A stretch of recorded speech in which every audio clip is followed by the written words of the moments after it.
ಇನ್ನು ಕಾಂಗ್ರೆಸ್ ಹಗರಣಗಳ ವಿರುದ್ಧ ದೋಸ್ತಿ ನಾಯಕರು ಇವತ್ತು ಸಮರ ಸಾರೋದಕ್ಕೆ ಮುಂದಾದ್ರೂ ಕಾರಣ ಪಾದಯಾತ್ರೆಗೆ ಚಾಲನೆ ಸಿಕ್ಕಾಗಿದೆ.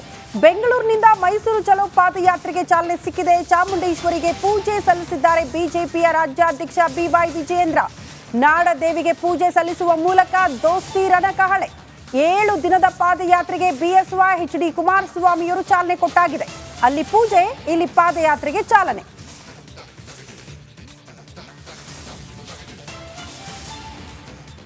ಏಳು ದಿನ ಪಾದಯಾತ್ರೆ ನಡೆಯುತ್ತೆ. ಬಿಎಸ್ವೈ ಅಧಿಕೃತ ಚಾಲನೆ ಕೊಡ್ತಾರೆ.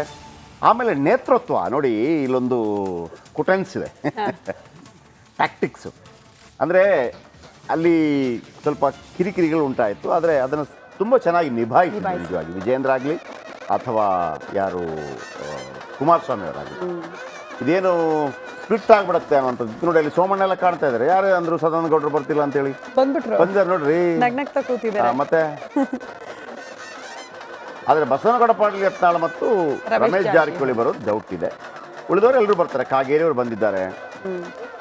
ಕಾಗೇರಿ ಇಲ್ಲಿ ಬಂದಿದ್ದಾರೆ. ಕಾಗೇರಿ ಸ್ವಲ್ಪ ಆ ಉತ್ತರ ಕನ್ನಡದಲ್ಲೂ ಕೂಡ ಸ್ವಲ್ಪ ಓಡಾಡಬೇಕಿತ್ತು ಅಂತ ಅನಿಸುತ್ತಪ್ಪ. ಅಲ್ಲಿ ಕಾರ್ಯಾಚರಣೆ 3 ಇನ್ನೂ ಸಿಕ್ಕಿಲ್ಲ, ಆ ಭಾಗದಲ್ಲಿ ಕಾಣಲೇ ಇಲ್ಲ ಅವರು. ಆಮೇಲೆ ಅದೊಂದು ಕಾರಣವಾಗಿತ್ತು. ಮಳೆ ಜೋರಾಗಿ ಬರ್ತಾ ಇದೆ ಈ ಸಂದರ್ಭದಲ್ಲಿ. ನಾನು ಈ ವಿಚಾರದಲ್ಲಿ CM ಅವರನ್ನೇ ಅಪ್ರಿಷಿಯೇಟ್ ಮಾಡ್ತೀನಿ. ಅವರು ಮಡಿಕೇರಿಯಲ್ಲಿದ್ದಾರೆ, ಎಲ್ಲಿ ಮಳೆ ಆಗಿದೆ ಅಲ್ಲೆಲ್ಲಿ ಹೋಗಿದ್ದಾರೆ. ಅದು ಹೋಗಬೇಕು. ನಿಮಗೇನು ಗೊತ್ತಾ, ನಿಮ್ಮ ಮೇಲೆ ಏನು ಆರೋಪ ಪ್ರತ್ಯಾರೋಪ ಬರಲಿರಿ, ಜನರ ಜೊತೆ ನೀವು ಇದ್ದರೆ, ಜನ ನಿಮ್ಮ ಬೆನ್ನ ಹಿಂದೆ ಇದ್ದರೆ ಗೆದ್ರಿ ಅಂತ ಅರ್ಥ ನೋಡಿ.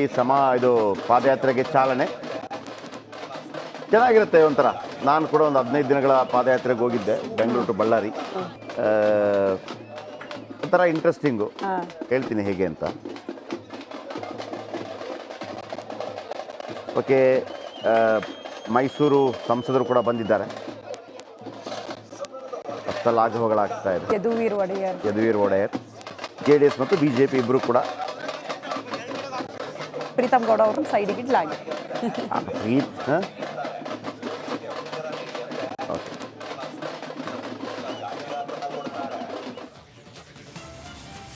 ಪಾಪ ಪ್ರೀತಮ್ ಗೌಡರು ಇದರಲ್ಲಿ ಸೀನಲ್ಲೇ ಇರಲಿಲ್ಲ. ಸುಮ್ಮನೆ ಕರ್ಕೊಂಬಂದು ಸುಮ್ಮನೆ ಅವ್ರಿಗೆ ಒಂದು ಇರುಸು ಮುರುಸು ಮಾಡಿ. ಆಮೇಲೆ ಇದು ಹೆಂಗಿರುತ್ತೆ ಅಂದರೆ, ಬೆಳಿಗ್ಗೆ ಶುರು ಮಾಡ್ತಾರೆ, ಒಂದು 7-8 ಕಿಲೋಮೀಟರ್ ನಡ್ಕೊಂಡು ಹೋಗ್ತಾರೆ. ಅಷ್ಟಾಗೋ ಮಧ್ಯಾಹ್ನ ಆಗುತ್ತೆ. ಅಲ್ಲಿ ಊಟದ ವ್ಯವಸ್ಥೆ ಇರುತ್ತೆ. ಫುಲ್ ಊಟ ಆದ ನಂತರ ಸ್ವಲ್ಪ ರೆಸ್ಟ್ ಮಾಡ್ತಾರೆ. ಆಮೇಲೆ ಕೈ ಮಾಲಿಶ್ ಅದೆಲ್ಲ ಇರ್ತದೆ, ಎಲ್ಲ ಮಸಾಜ್ ಗಿಸಾಜ್ ಎಲ್ಲ ಮಾಡ್ತಾ ಇರ್ತಾರೆ. ಕೆಲವರು ಬೊಕ್ಕೆ ಬರುತ್ತೆ ಕಾಲಲ್ಲಿ, ಹಿಂಗೆಲ್ಲ ನಡೆಯುತ್ತೆ. ಆಮೇಲೆ 4 ಗಂಟೆಗೆ ಇನ್ನೊಂದು ಮಾಡ್ತಾರೆ. 8 ಗಂಟೆಗೂ ರೀಚ್ ಆಗ್ತಾರೆ. ಆಮೇಲೆ ರೀಚ್ ಆದಂದ್ರೆ ಈ ನಾಯಕರು ಅಲ್ಲೇ ಉಳಿಯಲ್ಲ. ಅಲ್ಲಿ ಕೆಲವು ನಾಯಕರು ಮಾತ್ರ, ಕಾರ್ಯಕರ್ತರು ವಾಪಸ್ ಬರ್ತಾರೆ ರೂಮಲ್ಲಿ ಮಲ್ಕೋತಾರೆ. ರೂಮಲ್ಲಿ ಮಲ್ಕೊಂಡು ಬೆಳಿಗ್ಗೆ ಅಲ್ಲಿಗೆ ಹೋಗ್ತಾರೆ, ಅಲ್ಲಿಂದ ಶುರು ಮಾಡ್ತಾರೆ. ಈ ರೀತಿ ಆಗುವಂಥದ್ದು. ಬನ್ನಿ, ಇದರ ಬಗ್ಗೆ ಆಲ್ರೆಡಿ ಅಲ್ಲಿ ಮಾತಾಡ್ತಾ ಇದ್ದಾರೆ, ನೋಡೋಣ ಬನ್ನಿ. ಪಕ್ಷದ ನಿಲುವೇ ನನ್ನ ನಿಲುವು. ಓಕೆ, ಈ ಪಾದಯಾತ್ರೆ ಸಕ್ಸಸ್ಫುಲ್ ಆಗುತ್ತಾ? 100ಕ್ಕೆ 100 ಸಕ್ಸಸ್ ಆಗುತ್ತೆ. ಪೊಲಿಟಿಕಲಿ ಸಕ್ಸಸ್ ಆಗುತ್ತೆ, ಲೀಗಲಿ ಏನು ಆಗಲ್ಲ ಇದರಿಂದ. ಯಾಕಂತಂದ್ರೆ ಅವರ ಹೆಂಡತಿಯ ಹೆಸರಿರೋ ಅಂಥದ್ದು ಇದರಲ್ಲಿ.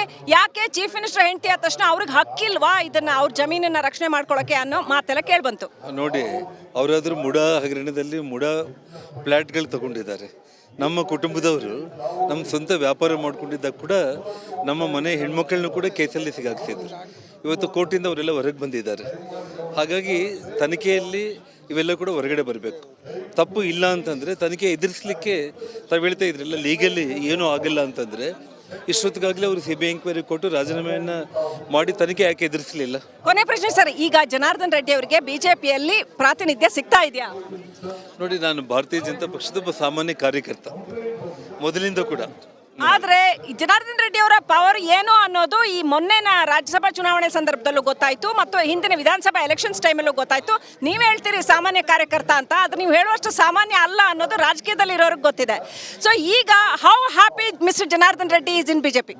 ಭಾರತೀಯ ಜನತಾ ಪಕ್ಷದಲ್ಲಿ ಯಾವತ್ತು ನಾನು ಜಾಯಿನ್ ಆಗಿದ್ದೀನೋ ಆ ಕ್ಷಣದಿಂದ ತಾಯಿ ಮಡಿಲಿಗೆ ಮಗು ಸೇರ್ಕೊಂಡಾಗ ಎಷ್ಟು ತೃಪ್ತಿಯಾಗಿರುತ್ತೇನೋ ಅಷ್ಟು ತೃಪ್ತಿ. ಏನು ನಿರೀಕ್ಷೆಗಳಿದೆ ಈಗ ನಿಮ್ದು?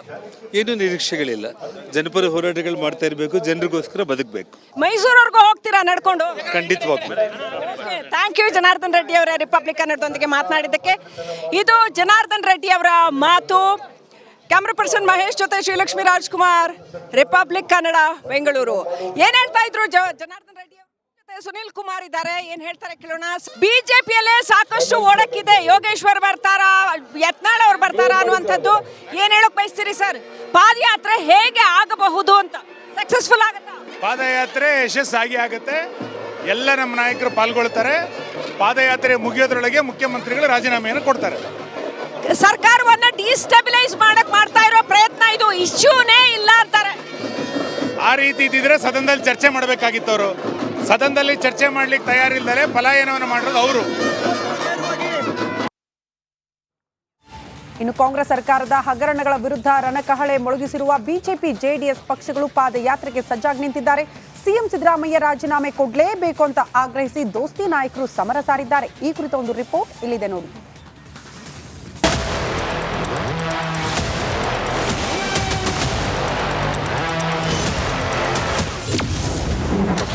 ಕೈ ಹಗರಣಗಳ ವಿರುದ್ಧ ದೋಸ್ತಿ ಸಮರ. ಸಿದ್ದರಾಮಯ್ಯ ರಾಜೀನಾಮೆಗೆ ಹೆಚ್ಚಿದ ಒತ್ತಡ. ವಾಲ್ಮೀಕಿ ಮೂಡ ಹಗರಣ ಸೇರಿದಂತೆ ಕಾಂಗ್ರೆಸ್ ಸರ್ಕಾರದ ಹಗರಣಗಳ ವಿರುದ್ಧ ಸಮರ ಸಾರಿರೋ ದೋಸ್ತಿ ನಾಯಕರು ಪಾದಯಾತ್ರೆಯನ್ನ ನಡೆಸಲಿಕ್ಕಿದ್ದಾರೆ. ರಾಜ್ಯದಲ್ಲಿ ಅಸಮರ್ಥ ಸರ್ಕಾರ ಇದೆ ಅಂತ ಆರೋಪಿಸಿ ಕೂಡಲೇ ಸಿದ್ದರಾಮಯ್ಯ ರಾಜೀನಾಮೆ ನೀಡಬೇಕು ಅಂತ ಒತ್ತಾಯಿಸಿ ದಂಡಯಾತ್ರೆಗೆ ಸಜ್ಜಾಗಿದ್ದಾರೆ.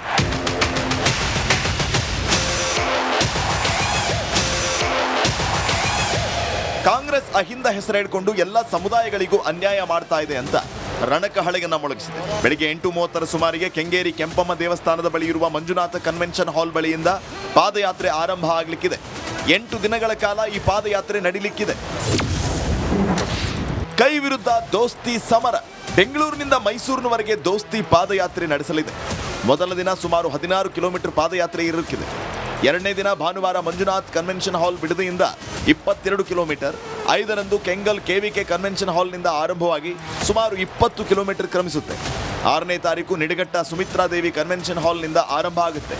5ನೇ ದಿನ ಮಂಡ್ಯ ಶಶಿಕಿರಣ್ ಕನ್ವೆನ್ಷನ್ ಹಾಲ್ನಿಂದ ಹಾಗೂ 8ನೇ ತಾರೀಕು ತೂಬಿನಕೆರೆ ಕೈಗಾರಿಕಾ ಪ್ರದೇಶದ ಬಳಿಯಿಂದ, 9ನೇ ತಾರೀಕು ಶ್ರೀರಂಗಪಟ್ಟಣ ಮಂಜುನಾಥ್ ಕಲ್ಯಾಣ ಮಂಟಪದಿಂದ ಪಾದಯಾತ್ರೆ ನಡೆಯಲಿದೆ. ಆಗಸ್ಟ್ 10ನೇ ತಾರೀಕು ಮೈಸೂರಿನಲ್ಲಿ ಸಮಾರೋಪ ಸಮಾರಂಭ ನಡೆಯಲಿದ್ದು ಹಲವು ದೋಸ್ತಿ ನಾಯಕರು ಭಾಗಿಯಾಗುವ ಸಾಧ್ಯತೆ ಇದೆ. ಪಾದಯಾತ್ರೆಗೆ ಮಾಜಿ ಸಿಎಂ ಬಿಎಸ್ ಯಡಿಯೂರಪ್ಪ ಹಾಗೂ ಕೇಂದ್ರ ಸಚಿವ ಎಚ್.ಡಿ. ಕುಮಾರಸ್ವಾಮಿ ಚಾಲನೆ ನೀಡಲಿಕ್ಕಿದ್ದಾರೆ. ಈ ಮೂಲಕ ಕಾಂಗ್ರೆಸ್ ವಿರುದ್ಧ ರಣಕಹಳೆ ಮೊಳಗಿಸಿದ್ದಾರೆ. ಇದರಿಂದ ಯಾರಿಗೆ ಏನ್ ಪ್ರಯೋಜನ ಅಂತ ನೋಡಬೇಕಾಗಿದೆ. Bureau report, republic Kannada.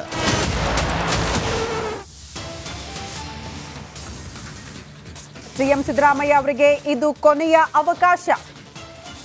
ಅವರೇ ನೈತಿಕ ಹೊಣೆ ಹೊತ್ತು ರಾಜೀನಾಮೆ ನೀಡಲಿ. ಅವರು ರಾಜೀನಾಮೆ ಕೊಡಲೇಬೇಕು.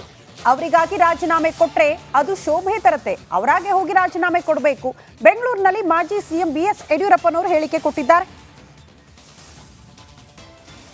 ಸಿದ್ದರಾಮಯ್ಯ ಸರ್ಕಾರದ ಭ್ರಷ್ಟಾಚಾರದ